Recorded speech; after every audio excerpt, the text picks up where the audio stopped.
Nice. Yuk. Oke.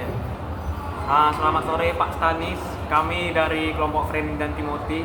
Kali ini kami akan mempresentasikan hasil esai kami yang berjudul Peran OJK dalam melindungi konsumen dari pinjaman online ilegal. Terima kasih. Oke. Maraknya pinjaman online ilegal menimbulkan kekhawatiran serius bagi masyarakat Indonesia. Mengetahui bahwa pinjaman online ilegal ini dapat menimbulkan dampak negatif dan sangat merugikan bagi masyarakat Indonesia. Oke, jadi yang pertama kita mengetahui apa itu OJK.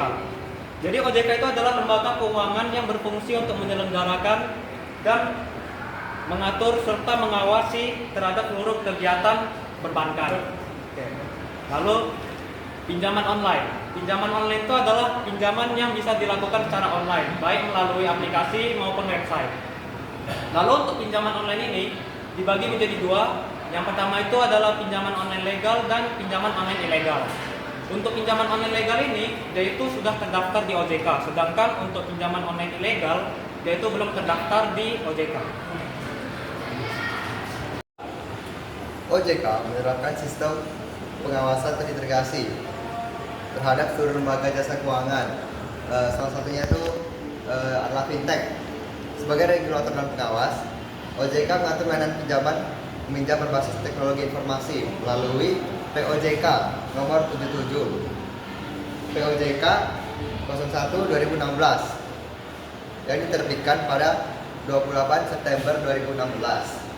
OJK juga bekerja sama dengan Satgas PAKI, SWI, dan Kominfo untuk memberantas pinjaman online ilegal sejak 2017 hingga 31 Juli 2024. Sebanyak 10.890 entitas pinjaman online legal yang telah dihentikan, termasuk 9.140 pinjaman online yang telah diblokir. OJK menyadari kurangnya pemahaman masyarakat tentang bahaya pinjaman online ilegal ini.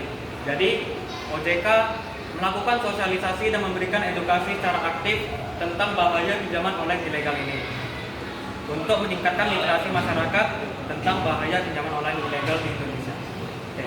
Lalu, OJK membuat sebuah saluran pengaduan untuk masyarakat atau korban yang terkena pinjaman online ilegal ini, sehingga para korban bisa memberikan keluhan dan membuat laporan pinjaman online ilegal ini.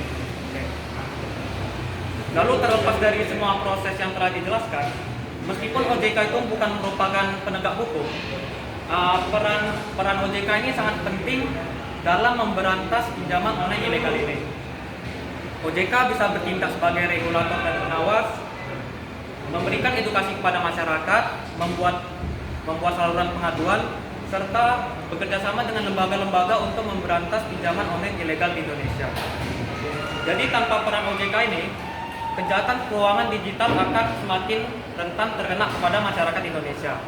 Jadi dengan adanya OJK ini, OJK juga akan terus berupaya untuk menghasilkan lingkup pinjaman online yang sehat dan berkelanjutan. Nah, jadi kesimpulannya, warga Indonesia memiliki kesadaran dan pengetahuan terhadap pinjaman online ilegal yang bisa digolongkan rendah. Oleh sebab itu, OJK memegang peran penting sebagai pengawas sektor keuangan untuk menjaga keamanan konsumen.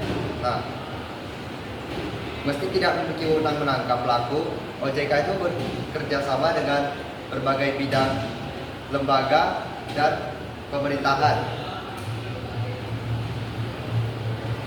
Masyarakat juga diimbau untuk lebih berhati-hati dan tidak termakan iklan-iklan pinjol ilegal agar pinjaman online dapat berjalan dengan aman dan tidak merugikan. Sekian, terima kasih. Sekian presentasi dari kami. Terima kasih.